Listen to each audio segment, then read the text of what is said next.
After the vector equation through 2 points, how can we forget the Cartesian equation through 2 points?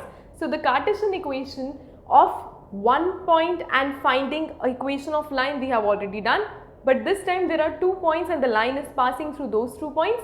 So what is the Cartesian equation specifically? When a line passes through 2 points, the first point being x1, y1, z1, the second point being x2, y2, z2.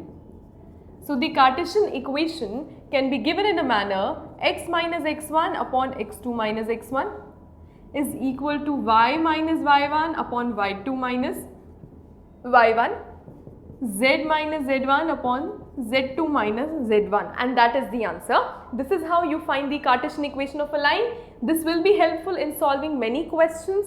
It is very important that you understand and memorize all the equations. Vector equation through 1 point, 2 point, Cartesian equation through 1 point, 2 point. Because we are going to see the conversion from vector to Cartesian, Cartesian to vector. We will see many problems based on this, and this is a very important topic under 3D. Don't left and don't get it neglected.